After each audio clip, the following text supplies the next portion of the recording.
देते हैं। ये चमगादड़ बैट से आता है, 3 तरीके से आपको पकड़ सकता है। एक है सीधा बैट से, उनकी थूक या पिसाब मतलब या नीरा पीते हो, ताड़ी पीते हो तो उबाल के पी लो, मज़ा किरकिरा हो जाएगा, लेकिन क्या करेंगे। आधे कच्चे फल मत खाओ जो रास्ते पे गिरे हैं, धो के खाओ।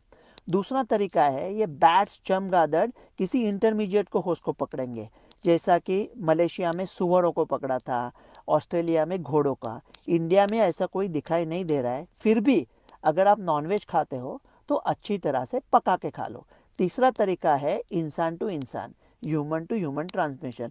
अब आई पैंडेमिक वाली बात, लेकिन इसका पैंडेमिक नहीं हो सकता, क्योंकि जिस आदमी को निपा हुआ है वो इतना गंभीर तरह से बीमार होगा कि वो बाहर जाके फैला नहीं पाएगा, और ये रेस्पिरेटरी सिक्रीशन से नहीं फैलता, तो मास्क का कुछ ज़रूरत नहीं है। ये फैलता है बॉडी फ्लूइड से, जैसे कि थूक, पेशाब या खून। अभी बोलो जय और वीरू एक दूसरे के गहरे दोस्त है, फिर भी वीरू जय के पेशाब को या थूक को क्यों हाथ लगाएगा।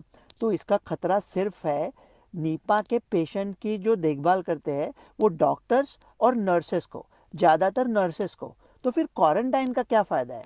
कोई इंसान अगर नीपा के पेशेंट के संपर्क में आता है तो उसको क्वारंटाइन करके क्या फ़ायदा है। और संसर्ग होने के बाद लक्षण आने को कभी कभी 8-9 दिन लगते हैं, कभी कभी 3 महीना, कभी कभी 2 साल। तो कब तक क्वारंटाइन करोगे। तो इसका लक्षण क्या है। तो बहुत बुखार आता है और सर दर्द होता है, और अगर हो गया तो बचने का चांस बहुत कम है, 80% से भी ज़्यादा मौत का खतरा है। तो फिर टेस्टिंग कैसे होता है। ये जो वायरस का टेस्टिंग होता है ये इंडिया के शायद 4 या 5 लैब्स में होता होगा, और जो एंटीबॉडी का टेस्टिंग है वो भी बहुत कम जगहों पे होता है। तो ऐसे अगर खबरें आने लगी ना, जैसे किसी छोटे से शहर में चुन्नू मुन्नू लैब में ये आ गया, तो समझ लो कि फेंक रहे हैं। तो क्या इसका वैक्सीन बन सकता है। अरे वैक्सीन तो हम किसका भी बना सकते हैं, लेकिन फ़ायदा क्या है यार। लाखों वायरस है, क्या करोड़ों वैक्सीन लोगे, छोड़ दो। धोखा बहुत कम लोगों को है।